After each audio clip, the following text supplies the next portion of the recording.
comment se comporte et comment se porte l'économie nationale? Nous sommes ici en République démocratique du Congo. Ah ben oui, la question se pose. Quelles sont les grandes réformes initiées par le gouvernement de la RDC?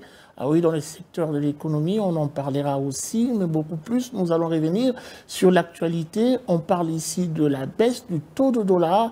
Quels sont les indicateurs ou les facteurs qui ont influé sur la baisse de ces taux de dollar? Nous avons le privilège et même l'honneur de recevoir pour vous le professeur Daniel Mukoko Samba, qui est d'ailleurs vice-premier ministre, ministre de l'économie. Monsieur Daniel Mukoko Samba, bienvenue. Merci. Alors, ça fait un plaisir d'être avec vous sur ce plateau partagé, mais la question est la première, nous envoie déjà vers la santé de l'économie nationale. Après tout ce qu'il y a eu comme cause endogène et tout, comment se porte l'économie nationale? La République démocratique du Congo, bien sûr. Je dirais que l'économie de la République démocratique du Congo se comporte de manière plutôt favorable dans un contexte difficile.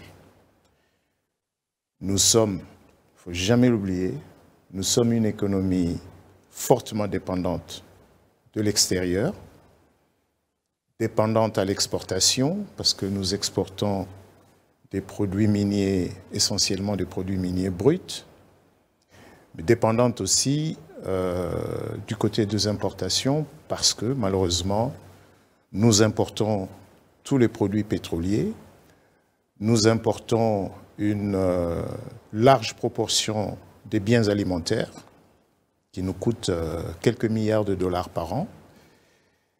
Et nous sommes une économie dollarisée, donc une économie dans laquelle circule, en plus de la monnaie nationale, une devise étrangère qui a cours libre.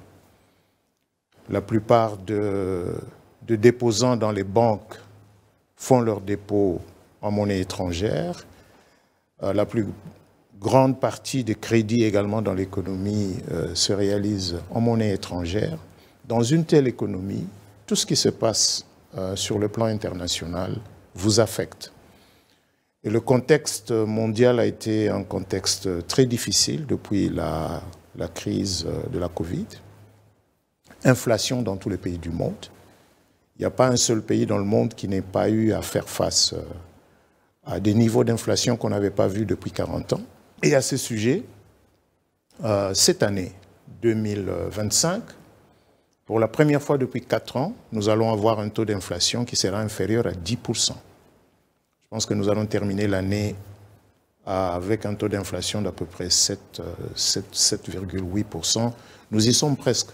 On est pour le moment à 7,84% à mi-septembre. Vous aurez également remarqué que le niveau de la croissance économique est resté plutôt solide. Le niveau des réserves de change également s'est beaucoup consolidé parce que aujourd'hui nous sommes à un peu plus de 7 milliards de dollars de réserves de change. Si vous voulez une comparaison, février 2009, c'était 30 millions de dollars de réserves de change. Et on va dire jusqu'en 2019-2020, on n'avait jamais franchi la barre de 1,7 milliard de dollars de réserves de change. Mais là, depuis quelques années, ce niveau s'est amélioré, ce qui permet à l'économie de mieux résister aux chocs qui peuvent y avoir dans l'économie mondiale. Ça, c'est, si vous voulez, le bilan de point de vue global. À l'interne. En interne, qu'est-ce qui s'est passé essentiellement en interne? Une stabilité assez durable. Stabilité du taux de change, ça va faire un peu plus d'1 an que le taux de change est resté plutôt stable, alors que les 2-3 dernières années, on avait connu de fortes dépréciations de la monnaie nationale. Stabilité des prix également, essentiellement depuis le début de cette année 2025, malgré les variations, je vous parlais de la sensibilité de notre économie extravertie. Voilà. Par exemple, sur la plupart des biens pour lesquels nous prélevons régulièrement les prix, nous avons noté ces 3-4 derniers mois qu'il y a certains biens alimentaires surgelés, essentiellement les volailles, qui connaissent des variations à la hausse quand même assez importantes. Hein. Si vous prenez le poulet nu, les prix ont quand même assez augmenté d'un peu plus de 5% par rapport à leur niveau de mai ou de juin. Mais ça, c'est essentiellement pour des raisons qui n'ont rien à voir avec le comportement de l'économie, c'est le marché extérieur. Depuis fin août, mi-septembre, on voit également des variations en international sur les prix du fameux Mpiodi. Et donc, moi, en tant que ministre de l'économie, ça me préoccupe. Donc, je reste concentré en me renseignant régulièrement de ce qui se passe dans les principaux pays fournisseurs, la Namibie et la Mauritanie, parce que nous allons vers la fin de l'année. Il nous faut à tout prix éviter d'avoir de fortes variations sur un bien, du prix d'un bien qui est fortement consommé dans le pays. Donc je crois que c'est ça. Et dans ce contexte global d'une économie qui a résisté, d'une économie qui a su préserver les équilibres, nous avons également quand même, il faut le reconnaître, engagé pas mal de réformes. Qu'il s'agisse des finances publiques, qu'il s'agisse maintenant par exemple de la Banque centrale, mais bon, par respect pour l'indépendance de la Banque centrale, je parlerai moins, c'est monsieur le gouverneur de la Banque centrale qui est le plus attitré. Est-ce que ces réformes engagées par vous, je parle du ministère, ont pu apporter des solutions idoines aux problèmes qui, d'ailleurs, sont très bien présentés par vous lorsque vous faites cette autopsie générale? Vous avez parlé de l'économie extravertie, vous avez parlé de la stabilité du taux de change. Oui, ça c'est une chose, mais également le prix de produits de première nécessité qui vacille. Vous parlez des réformes. Est-ce que ces réformes engagées ont pu rencontrer le besoin en apportant des solutions? Je vais vous répondre à cette question de manière pragmatique, en prenant un cas précis. Prenons les produits pétroliers. Un peu plus d'1 an, vous n'avez pas vécu de perturbations sur le marché des produits pétroliers. Il n'y a pas eu d'augmentation des prix des produits pétroliers depuis le mois de juin de l'année passée.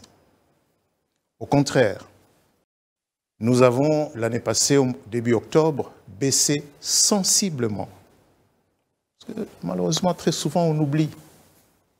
On oublie que le litre d'essence se vendait déjà à 3 440 francs ici. À la pompe. À la pompe.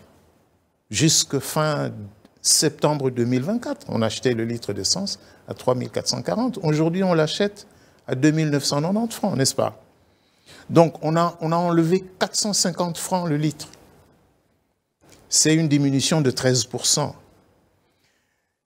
Et ce résultat a été obtenu grâce à des réformes courageuses de la manière dont la structure des prix des produits pétroliers est construite, également de la manière dont la relation entre l'État et les entreprises qui sont dans le secteur, c'est-à-dire d'un côté vous avez les logisticiens, ceux qui ne vendent pas de produits pétroliers, mais qui le manipulent, qui le transportent, qui le distribuent, c'est Saucir, c'est CEP, c'est l'ERESCOM, c'est Espesa Cobil. Là, je parle de ceux qui opèrent dans la partie dans laquelle nous sommes, donc dans la partie ouest du pays. Et puis, vous avez les sociétés commerciales, Engen, Total, mais tous les autres privés également. Et cette baisse de produits pétroliers a généré des résultats intéressants. Par exemple, le premier résultat, ça a été une forte augmentation de la consommation. Je vous donne quelques chiffres. Vous pourrez vérifier, parce que bon, souvent, il y a beaucoup de débats, mais jusqu'en septembre de l'année dernière, le volume mensuel des produits pétroliers distribués dans la partie ouest du pays ne dépassait pas les 48 000 mètres cubes, mois. Aujourd'hui, nous frôlons les 90 000 mètres cubes, mois. Ça signifie que la consommation a presque doublé. Et quand la consommation double, c'est quand le volume augmente, parce que le prix à la pompe, il est déterminé comment? Pour le déterminer, on tient compte du prix auquel on achète ce produit sur le marché international. Le deuxième facteur, c'est le volume. Le volume parce que pour manipuler les produits pétroliers, si vous envoyez un camion-citerne pour aller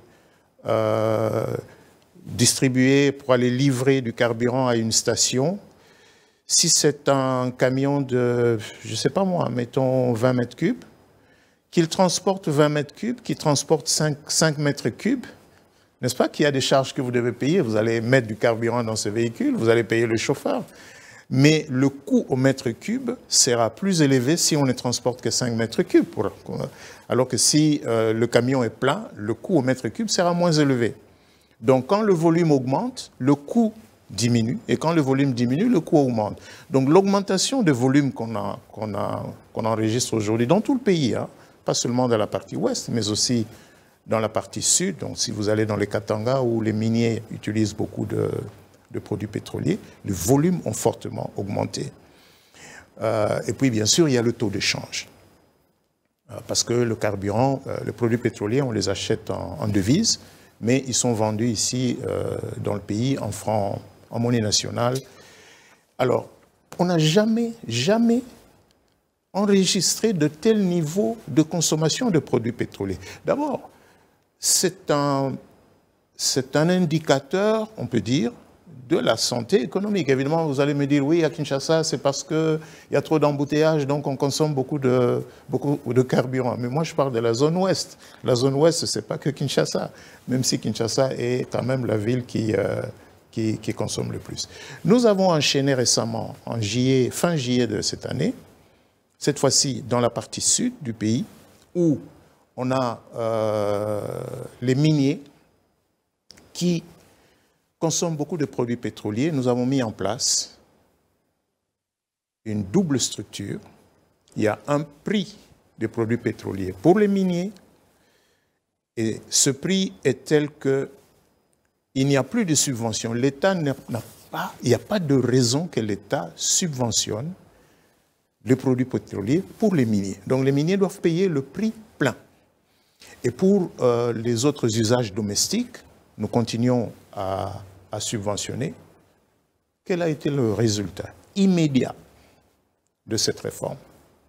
C'est que les recettes fiscales, je parle uniquement des recettes fiscales, les recettes fiscales de l'État qui, par mois, ne dépassaient pas les 5 milliards de francs, ont atteint 63 milliards de francs au mois d'août. Après 2 semaines de mise en œuvre de cette mesure, et je n'ai pas le dernier chiffre, mais jusqu'au 18, aujourd'hui, donc il y a une semaine, nous étions déjà à près de 72 milliards de francs au 18 septembre. Je ne sais pas si vous imaginez ce que ça représente. Là où l'État n'encaissait que 4,5, 4,3 milliards le mois, en 18 jours, dans un mois qui n'est pas encore fini, il a déjà encaissé 72 milliards. Donc voilà des cas concrets, des réformes qui ont été engagées, qui produisent des résultats et qui permettent au Sud, nous avions baissé les prix en octobre 2024, nous avons baissé les prix en fin juillet 2025. Dans cette partie du pays, nous aurons peut-être dans 2, dans 3 semaines une nouvelle structure qui pourrait également connaître une variation de prix à la baisse. Monsieur le vice-premier ministre, je veux bien qu'on parle de cette réalisation. qui pour moi est considérée comme une action transversale, puisqu'il n'y a pas que le ministère de l'économie qui intervient, bien sûr. Il y a également le ministère des hydrocarbures. Je préfère qu'on reste dans votre secteur, parlons économie, parlons vrai. On a quand même vu, et on le suit dans tous les salons pratiquement, où l'intelligence réfléchit, on parle, et c'est le discours, maître mot, la relance de l'économie de la République démocratique du Congo. En tout cas, il y a de quoi commenter cette question. Qu'est-ce qui est fait ou qui a été fait par vous dans vos différentes réformes pour justement corroborer avec la démarche de la relance de l'économie nationale? Mais en plus, une sous-question, est-ce que vous avez déjà initié des actions dans le sens de diversifier l'économie nationale? Je vais d'abord répondre à la première partie de votre question. Un ministre reçoit au début de son mandat une lettre de mission du chef du gouvernement. C'était mon cas.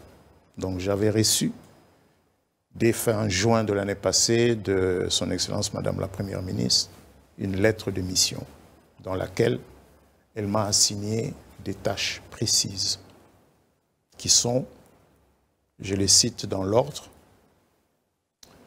la lutte contre la vie chère. Deuxièmement, la formalisation du secteur informel. Et troisièmement, le redressement productif, c'est-à-dire la relance de la production locale.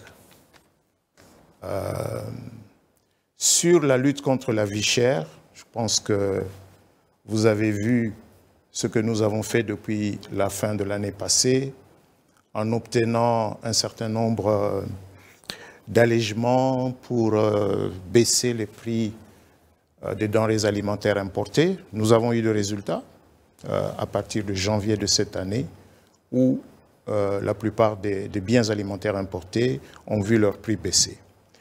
Nous avons également pu maîtriser la situation du maïs. Je voudrais m'attarder un peu sur le maïs, parce que le maïs est le principal aliment dans une bonne partie du pays. Et pendant des années, il y avait un phénomène récurrent de crise du maïs, une période pendant laquelle le prix du maïs pouvait être multiplié par 5.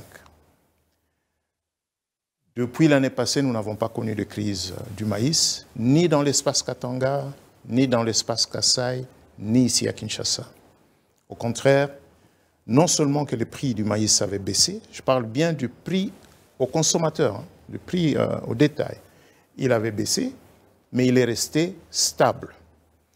Et très bon signe justement sur le maïs, ces derniers mois, c'est moins le maïs importé qui a inondé le marché, mais c'est plutôt le maïs local. Maintenant, et c'est peut-être là votre question, quand vous dites oui, mais qu'est-ce que vous faites pour diversifier? Le ministre de l'économie, il n'est pas ministre de l'agriculture, il n'est pas ministre de l'industrie, il n'est pas ministre de pêche et élevage, parce que quand on parle de diversification, on parle d'abord de diversification des produits. Par exemple, qu'est-ce que nous exportons? Nous exportons le cuivre, le cobalt, enfin le produit minier, un peu de bois. Et puis, bon, maintenant, il faut aller trouver d'autres produits d'exportation comme le cacao, comme... Donc, avec le ministre de l'Agriculture et Sécurité alimentaire, nous travaillons pour faire de certains produits, comme le cacao, un produit d'exportation par excellence, en plus des produits miniers. Mais ce que le gouvernement a fait dès le début de Souminois 1, c'est, dans le domaine de l'agriculture, c'est de se concentrer sur 5 produits. Le manioc, le riz, le maïs, le soja et les volailles. Sur le manioc, bon, le pays est quand même autosuffisant en manioc. Le pays n'est pas autosuffisant en maïs. Nous ne sommes pas autosuffisants en riz. C'est aussi peut-être le cas pour le soja. les efforts que le gouvernement fait, ça c'est un effort collectif, parce qu'après vous allez me dire qu'est-ce que vous, ministère de l'économie, vous avez fait. Mais ça c'est un effort collectif pour que progressivement, et c'est en tout cas l'objectif du gouvernement, dans des délais plutôt courts. On ne parle pas de 20 ans, on ne parle pas de 15 ans, mais on parle par exemple de, disons, 5, 7 ans. Est-ce qu'on ne peut pas réduire notre dépendance aux importations de riz, par exemple, ou bien aux importations de maïs?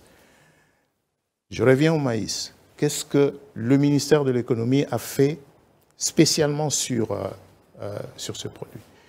Sans être le ministre de l'Agriculture qui va s'occuper des aspects liés à la production par les paysans et par les grands producteurs, ce que le ministère de l'économie a commencé à faire et va continuer à faire, notamment grâce à une structure spécialisée du ministère qui s'appelle le Fonds de régulation économique, c'est de progressivement créer ce que j'appellerais une chaîne du maïs. Parce que le maïs, comme c'est un produit sensible, pour le gouvernement, il est important de réguler le marché de ce produit, c'est-à-dire d'avoir une capacité de réguler le marché de ce produit pour éviter que, à certaines périodes de l'année, il y ait de fortes variations de prix. Mais pour cela, il faut qu'on produise. Et pour produire, il y a des intrants.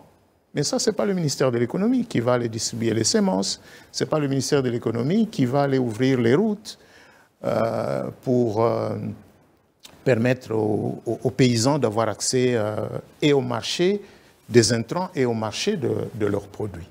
Mais un produit comme le maïs, quand on l'a récolté, il faut savoir le stocker. C'est un produit périssable. Si vous le stockez mal, ou il va pourrir, ou alors, même si vous le consommez, il peut devenir dangereux pour la santé humaine. Il faut donc le stocker dans des conditions appropriées qui, malheureusement, n'existent pas en quantité suffisante dans le pays. Le maïs, on le stocke dans des silos appropriés où l'on contrôle le taux d'humidité et on contrôle un certain nombre de facteurs, de manière à ce que le maïs garde toutes ces caractéristiques. Après, le maïs, il faut, après, le broyer, il faut le transformer en farine. Donc, cette chaîne où vous avez les producteurs, où vous avez les infrastructures de stockage et où vous avez les infrastructures de transformation du maïs grain en maïs farine, et puis le stockage du maïs farine dans des conditions aussi appropriées. Voilà des terrains, voilà des aspects sur lesquels le ministère de l'économie travaille depuis 1 an. Ce que nous envisageons aujourd'hui, c'est de voir comment on peut financer avec des privés la construction de ces infrastructures de stockage, comment on peut, ministère de l'économie, notamment le Fonds de régulation économique du ministère de l'économie, avec la réserve stratégique nationale, avec le service national. Je vous signale que depuis plusieurs mois, le ministère de l'économie appuie le service national, en partie. Nous appuyons le service national. Quoi faisons? C'est un appui en carburant et en lubrifiant. Pendant les campagnes du service national, à la demande du service national, sous forme d'une subvention. Sous forme d'une subvention, c'est-à-dire que nous demandons aux pétroliers de leur fournir le produit pétrolier et le lubrifiant dont ils ont besoin, et les factures sont prises en compte dans la subvention. Très bien. Vous avez parlé de 3 missions essentielles. Qu'est-ce qui a été fait pour aboutir aux résultats escomptés pour ces 3 missions essentielles? Sur la lutte contre la vie chère. La vie chère, t'as raison. Commençons par là. Nous avons obtenu des résultats. Nous avons... Vous avez parlé du maïs, mais ça généralise un peu l'action du gouvernement. Mais pas que le maïs. Ouais. Est-ce que les Quinois ont oublié que le carton de Mpiodi avait baissé de près de 20%? Ça reste stable ou ça vacille encore? Ça varie le prix? Je vous demanderai de désormais consulter ce document. Le ministère a développé une application qui fonctionne sur téléphone Android qui permet de prélever les prix de plusieurs produits sur les marchés de Kinshasa. Et ce système va être généralisé à partir du mois prochain en province. Mais le système nous permet, n'est-ce pas? C'est vous, c'est venu avec vous, cette réforme. Non, nous avons démarré au mois de mars. Le premier numéro est sorti au mois de mars 2025. Donc aujourd'hui, je sais vous dire quel est le bien. Si vous permettez, je peux par exemple vous dire que le mois d'août, donc fin août, quels sont les produits dont les prix ont baissé? Eh bien, c'est le sucre de canne, 5 kilos, qui a reculé, passant d'un niveau moyen de 18 500 francs à 20 000 francs congolais en juillet, à 17 000 à 19 000 francs congolais en août, soit une baisse de 6 à 7 %. C'est le ciment, c'est les cossettes de manioc, qui ont enregistré une diminution significative de 10 à 15 % selon les provenances. Et ça, c'est vérifiable sur le marché. Ah, c'est vérifiable. C'est une des missions. Parlons des autres. Vous avez parlé de l'informel aussi. Sur l'informel, la deuxième, la formalisation, qu'est-ce que nous avons fait? Ce que nous avons fait sur... Parce que de quoi il s'agit? Cette économie que nous voulons diversifier, elle est quoi aujourd'hui? C'est une économie informelle, largement informelle. 86% de l'emploi est informel dans l'économie congolaise. Nous vivons ici à Kinshasa. Tout ce que vous voyez, parce que l'économie, ce n'est pas que les grandes entreprises, hein, ce n'est pas que la Gécamine, je ne sais pas moi, la SNEL. L'économie, c'est aussi la maman qui va au coin, la maman qui va prendre du pain à Pain Victoire et qui vient vendre au coin de la rue. C'est ça aussi l'économie. Des capitaux, un problème pour notre pays. Donc, mais ces opérateurs ne sont pas connus de l'administration. À part les tickets de marché qu'on leur fait payer et peut-être quelques autres prélèvements qui d'ailleurs généralement ne finissent pas dans la caisse de l'État. Mais il y a là une déconnexion entre les opérateurs économiques et l'État. La formalisation, c'est donc reconnecter les opérateurs économiques qui ne sont pas connus de l'État, qui ne sont pas enregistrés, le reconnecter avec l'État. Et la meilleure façon de le faire, c'est de démontrer qu'ils ont intérêt à être reconnus. Parce que peut-être aussi qu'ils ne veulent pas être connus de l'État, parce qu'ils se méfient de l'État. C'est peut-être un État tracassier. Donc, nous avons lancé des opérations pilotes ici à Kinshasa, parce que c'est une, je vais dire, c'est une initiative nouvelle. On ne va pas démarrer en même temps partout dans le pays. Donc ici à Kinshasa, nous avons d'abord recensé ces opérateurs économiques. Et nous l'avons fait d'ailleurs en utilisant des applications digitales que les jeunes experts du ministère ont développées. C'est vraiment des applications maison. Nous ne les avons pas achetées. Donc aujourd'hui, nous avons une base de données qui nous permet, si vous voulez un jour, si vous nous visitez, nous pourrons mettre ça à votre disposition, une base de données qui nous permet de voir les combien, 200 et quelques mille opérateurs. Vous avez recensé ceux qui ont accepté de se faire recenser. On a recensé ceux qui opèrent, parce qu'il n'y a aucun risque hein, de dire, voilà, maman, vous vendez ici, vous vous appelez comment, et ainsi de suite. Vous vendez quelle quantité. En tout cas, nous avons aujourd'hui une base de données. Un répertoire. Nous avons un répertoire. Maintenant, nous avons, et on vient de terminer les négociations avec le guichet unique de création d'entreprises. Parce qu'il est question de donner à ces opérateurs une reconnaissance officielle. Quand une entreprise est constituée, comment on crée une entreprise ici? On va au guichet unique de création d'entreprise, on obtient un numéro d'identification nationale, vous allez à la DGI, vous obtenez un numéro d'impôt, et ainsi de suite, et puis on crée la société.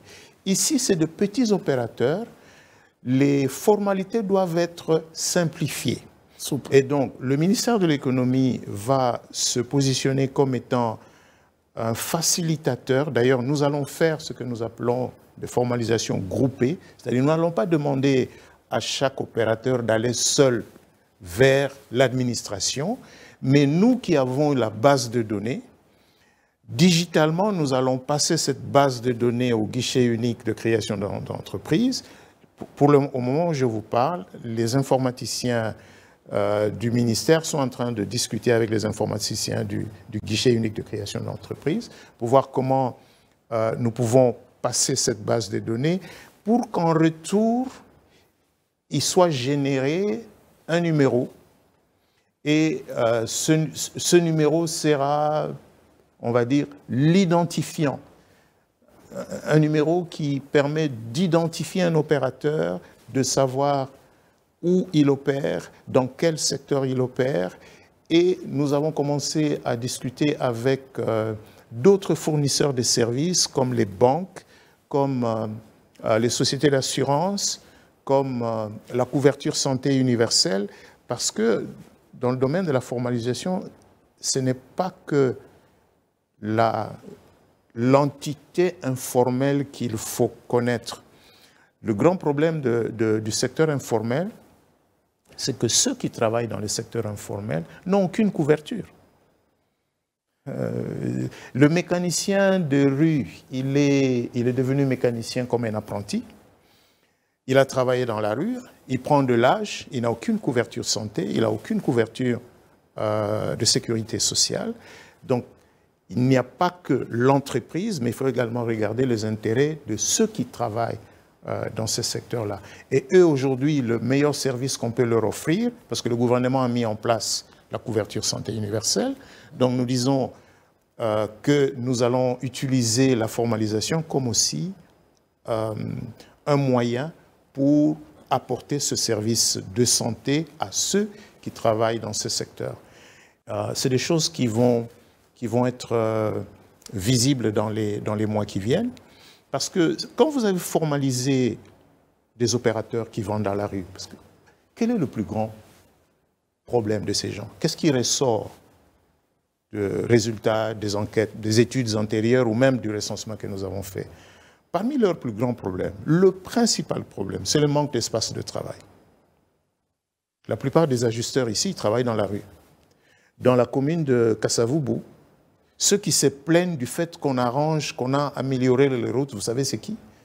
C'est le mécanicien de rue. On a touché à leur atelier. Parce que, de fortune. Ouais. Quand on a mis un beau béton là-bas, bon, ils n'auront plus d'espace pour travailler. Donc, ils ont besoin d'espace pour travailler. En plus du fait qu'ils ont besoin de crédit, ils n'entrent pas dans les banques ou ils ne sont pas reçus par les banques. Pourtant, en parlant avec les banques savent qu'il y a une énorme quantité de monnaie qui circule en dehors des banques, sur les marchés, dans les Wenze et dans tous ces établissements de rue. Donc nous allons mener quelques opérations pilotes pour que dans un rayon donné, nous avons identifié, je pense, c'est un endroit, un espace à la 7e rue Limité. Nous avons identifié un endroit vers Njili, et puis 2 autres endroits, je pense. Sur ces endroits-là, qu'on offre des espaces de travail qui soient aménagés. Nous sommes en discussion avec l'hôtel de ville, parce qu'il faut sécuriser le foncier. Il ne faut pas qu'on dise non, oh, les terrains, voilà. Il faut qu'il n'y ait pas quelqu'un qui vienne et qui dise ça c'est mon terrain, vous ne pouvez pas venir construire. Nous avons obtenu de l'école supérieure d'architecture et d'urbanisme des modèles appropriés des étalages qui soient un peu plus propres que ce qu'on a l'habitude de voir. Une autre opération que nous envisageons et nous l'appelons Wenze autrement. Parce que c'est quoi un Wenze chez nous? Est-ce que ça rentre toujours dans vos attributions? Et bien sûr, c'est l'économie informelle. Un Wenze, c'est quoi? C'est quelques chevrons, des tôles, le sol est nu.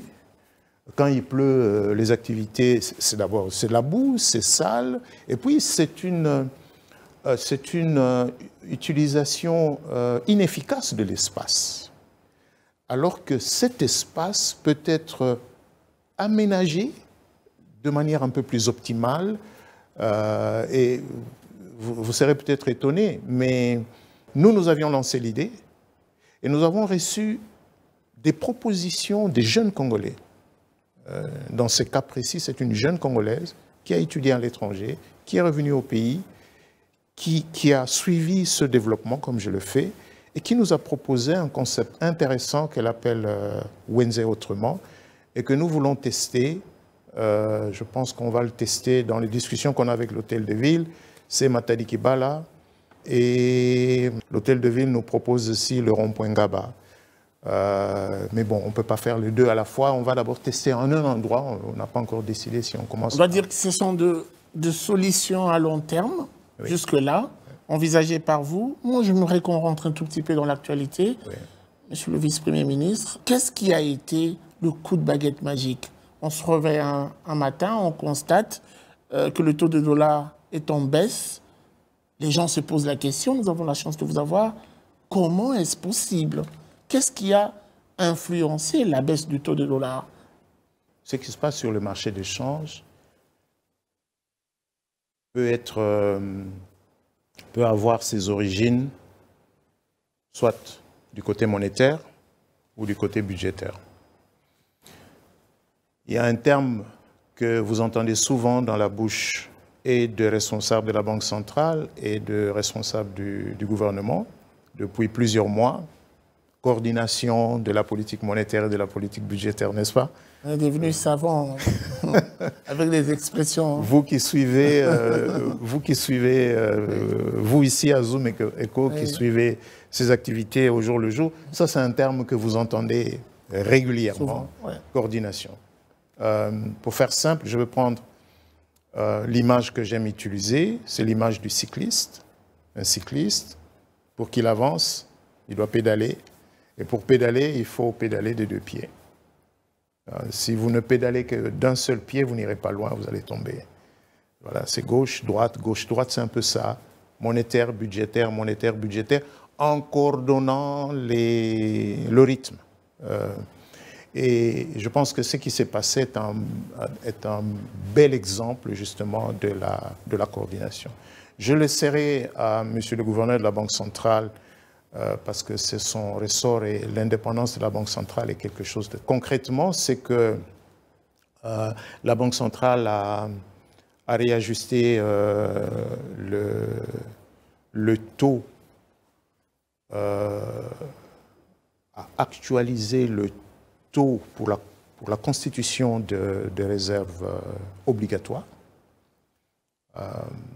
parce que ce taux avait été figé en 2021, à un niveau donné. Et donc... Pour des raisons non connues. Il y avait certainement des raisons à l'époque qui avaient milité à ça. La Banque centrale, en toute indépendance, vu le contexte actuel, a donc levé l'option d'actualiser, de ramener donc ce taux à un niveau qui soit compatible au niveau actuel, mais en le faisant de manière graduelle. Et la rapidité avec laquelle ça produit des effets, c'est essentiellement à cause de la coordination, c'est-à-dire ce que la banque a fait a coïncidé avec ce que le Trésor fait. C'est-à-dire, si vous le faites dans un mois fiscal où les entreprises payent les provisions d'impôts et le font en francs, ça signifie qu'ils vont chercher des francs. D'un côté, vous avez les banques qui doivent réajuster leurs réserves obligatoires, qui vont chercher des francs. Bon, quand un bien est recherché, son prix augmente. Ce n'est pas compliqué. Très bien. Voilà. Alors, monsieur le vice-premier ministre, il y a quand même des réactions à ces sujets. Beaucoup, d'ailleurs, parlent d'une baisse trompe-l'œil, puisqu'en principe, ça devait se faire ressentir sur le panier de la ménagère, ce qui n'est pas le cas. Alors, la question qui vient tout de suite, comment expliquez-vous, malgré la baisse, qui a fait objet même d'une récupération politique, ne sait pas se faire ressentir sur le panier de la ménagère, jusque ce matin en tout cas? Je peux affirmer que même vous qui êtes de la presse économique et qui suivez ça au jour le jour, vous n'aviez peut-être pas anticipé ce qui arriverait lorsque la Banque centrale avait fait cette annonce. N'est-ce pas? Donc la Banque centrale avait fait l'annonce, avait dit aux banques, à telle date vous allez faire ceci. Et puis, quand les banques ont réagi, et comme je vous l'ai dit, ça s'est fait pratiquement à la période aussi où dans un mois, ça s'est fait dans un mois fiscal, et donc ça a eu l'effet que cela a eu. Le marché parallèle, lui, il a réagi en retard. Donc il y a toujours un temps d'ajustement. Le taux sur le marché indicatif s'est ajusté un peu plus rapidement que le taux sur le marché parallèle. Les Quinois, les Congolais en général, l'ont remarqué lorsque le marché parallèle a réagi à la fin de la semaine écoulée. Maintenant, le plus important pour tous les opérateurs économiques, c'est de savoir est-ce que ce mouvement va se consolider. Et la réunion du comité de conjoncture économique, son Excellence Madame la Première ministre a convoqué mardi dernier, avait justement pour but de voir comment ensemble, Banque centrale et gouvernement, on va faire en sorte de consolider ce mouvement pour, on va dire, crédibiliser au vu de tout le monde, hein, en disant oui, nous pensons que mais, vous savez, ce que vous me dites là, en disant oui, c'est un mouvement de trompe-l'œil. Moi, j'ai entendu ça lorsqu'on avait baissé le prix des produits pétroliers. Ça a été consolidé quand même. Oui, oui, justement. Quand on avait baissé le... Je me rappelle même qu'il y a des gens qui se sont précipités dans les stations pour dire non, il faut acheter. On a tous fait la file. Oui, oui, oui. Vous avez tous fait ça, n'est-ce pas? Vous n'y avez pas cru. Dans ton monde, tu as carburé qui t'a bouillé, dans quelques jours. C'est un peu la même chose.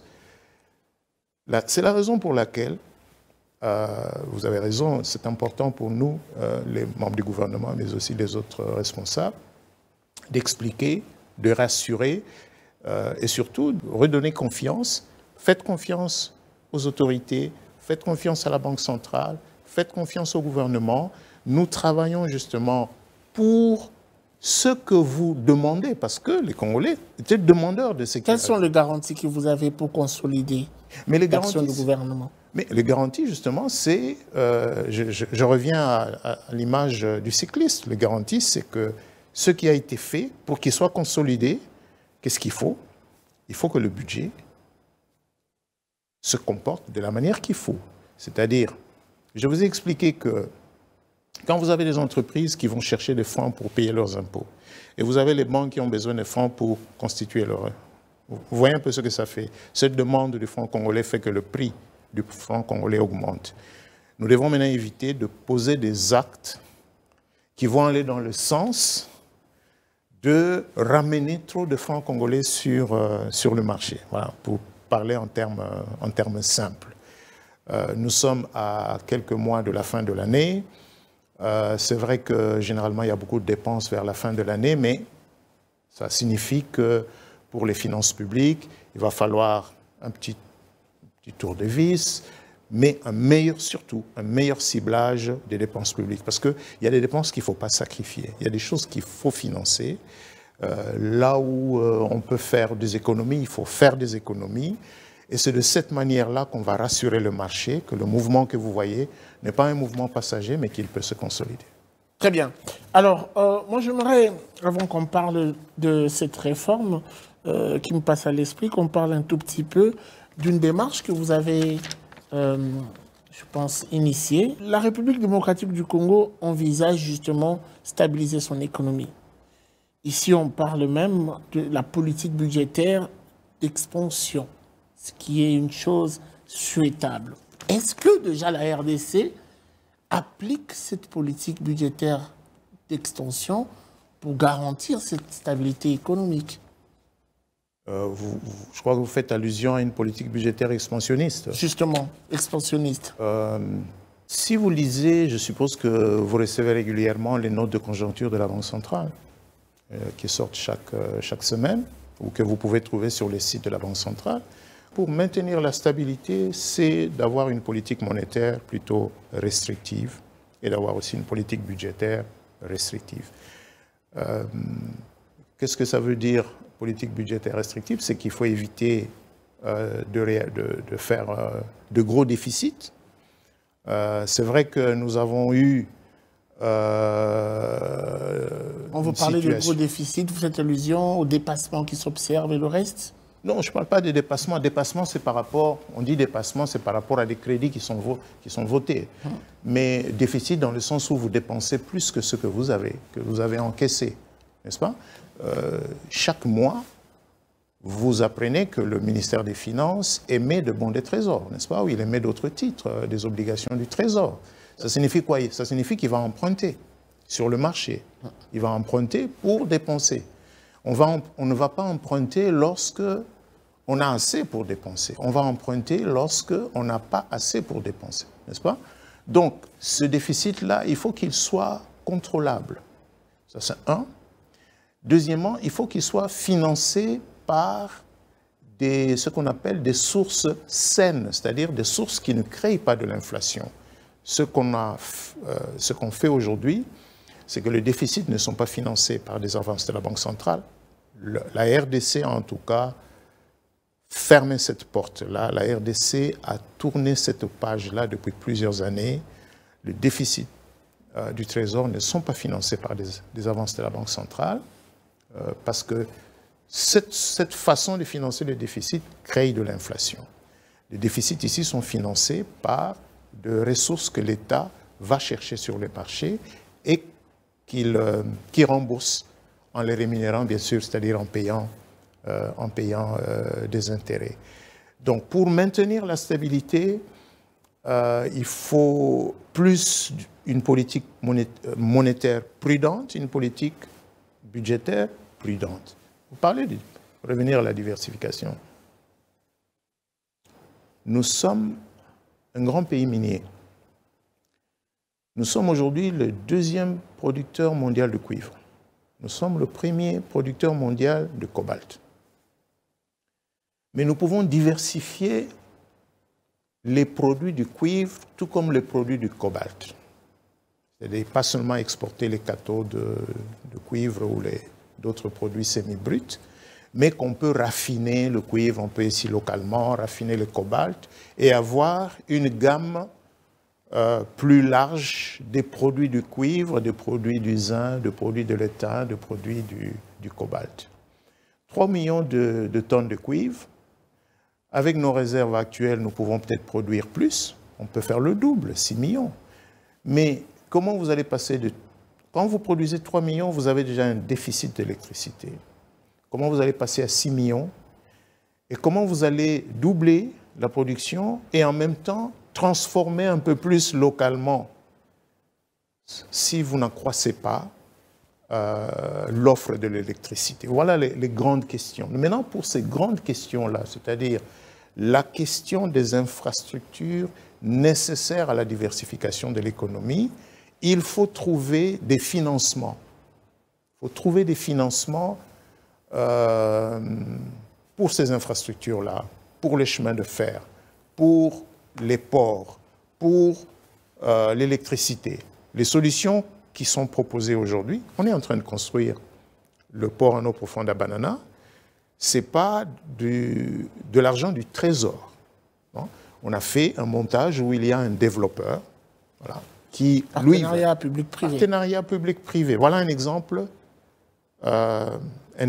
concret d'un partenariat public-privé qui va permettre à la RDC, peut-être vers la fin de l'année prochaine, peut-être au début de 2027, d'avoir un premier quai en eau profonde à Banana. Les gens reconnaissent en vous, au-delà de la droiture, la rigueur.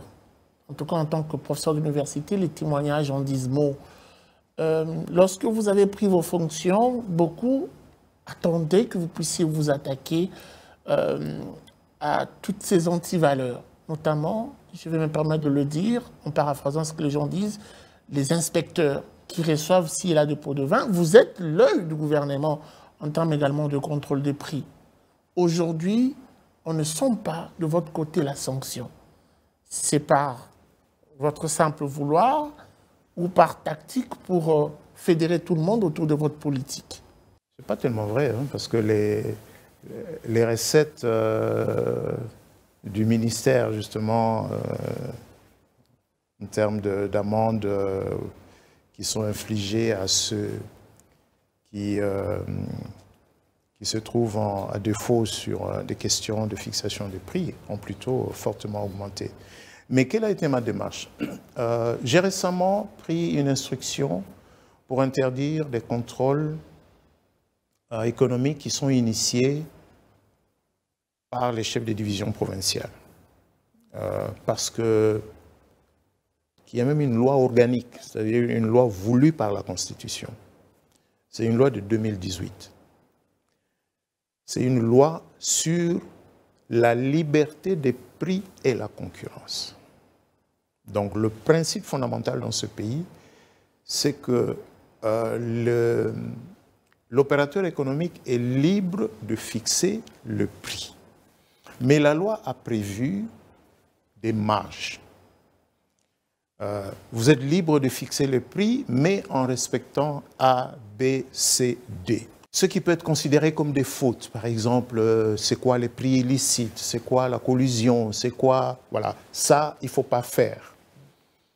Et c'est la responsabilité du ministère de l'économie d'aller vérifier régulièrement que les opérateurs économiques fixent leurs prix librement en respectant la loi. La même loi a prévu des exceptions à ce principe fondamental de liberté des prix, c'est que le prix des produits pétroliers, le prix de l'eau, le prix de l'électricité et le prix de certains types de transports sont des prix administrés. C'est ainsi que le prix des produits pétroliers, ils sont fixés par un arrêté du ministre de l'économie. Avec la structure de prix. Voilà, avec la structure de prix. Ça, c'est les seules exceptions, ces 4 biens-là. Pour tous les autres biens, les commerçants sont libres de fixer, mais nous venons quand même vérifier pour savoir qu'ils respectent, par exemple, la marge bénéficiaire. Et c'est la raison pour laquelle obligation leur est faite de fournir régulièrement leur structure de prix. Ça nous permet à nous de vérifier que le prix qu'ils affichent a respecté les termes de la loi. Et le contrôle, je vous ai dit que c'est une loi qui s'appelle Loi sur la liberté des prix et la concurrence. La partie concurrence est gérée par une structure spécialisée du ministère qui s'appelle aujourd'hui la Commission nationale de la concurrence. La CONAC aujourd'hui, Comco demain, elle veut s'assurer que la libre concurrence est respectée, que les commerçants ne s'arrangent pas entre eux pour, entre guillemets, voler le consommateur. Maintenant, le ministère de l'économie organise une fois l'an un contrôle.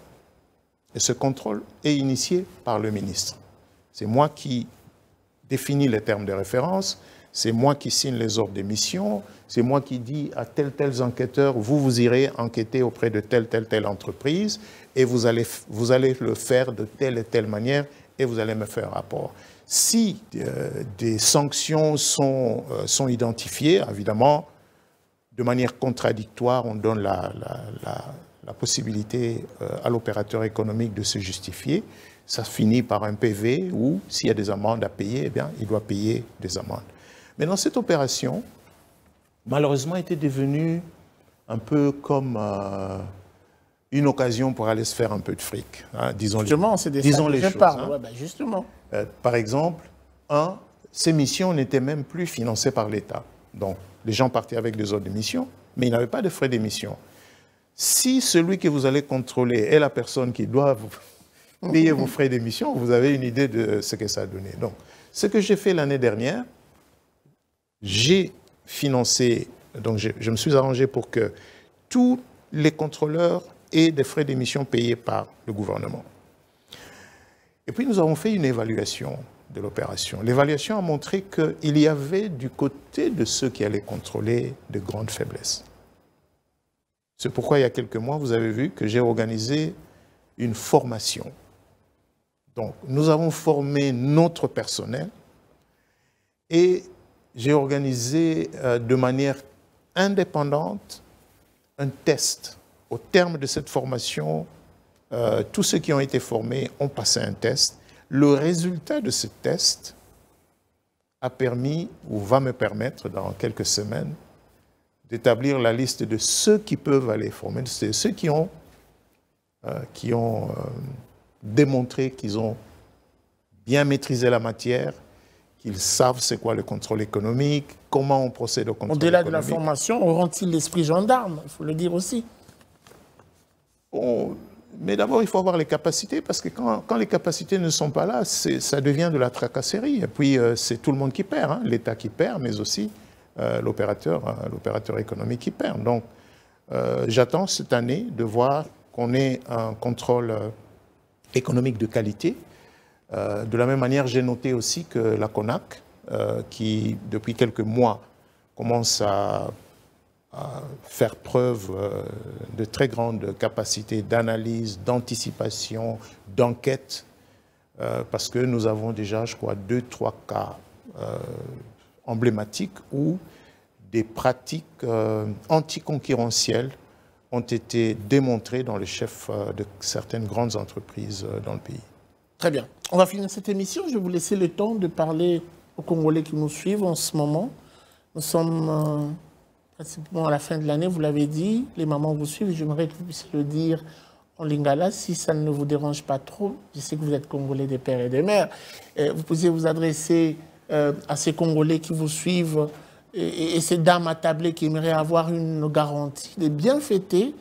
Quelles sont les précautions prises par le gouvernement congolais pour assurer des bonnes fêtes de fin d'année aux Congolais, mais aussi sur l'une des missions, veiller sur la vie chère, qu'il n'y ait pas de dépassement. Qu'est-ce que vous avez à dire aujourd'hui à ces Congolais? Décembre, c'est bientôt. On vous écoute, monsieur le vice-premier ministre. Décembre, c'est bientôt. Bon. Justement. Mais yo tourné en français, gouvernement et osala nyonso po biloko ezala na ba wenze, biloko ezala na bazandu, biloko wana pe basombango na talo oyo ya malamu. Ya kokitato ya malamu. Merci beaucoup, monsieur le ministre, de votre disponibilité. C'est un plaisir de partager ce plateau avec vous. Ouais. Je pense que c'est une première, mais ça ne sera pas une dernière. Nous sommes là. Je passerai souvent, hein. J'aimerais bien passer. Surtout, nous allons beaucoup rebondir sur cet ouvrage qui nous présente un peu la situation des prix sur le marché, d'autant que nous avons une rubrique qui parle des prix sur le marché Zoom-Eco. Ouais. C'est article Zoom Wednesday, oui. Voilà, qui nous donne les précisions. On va beaucoup exploiter votre document. Merci à vous de nous avoir suivis. C'est donc la fin de cette émission. La suite, c'est sans doute au prochain numéro avec le même plaisir. Au revoir et à très vite.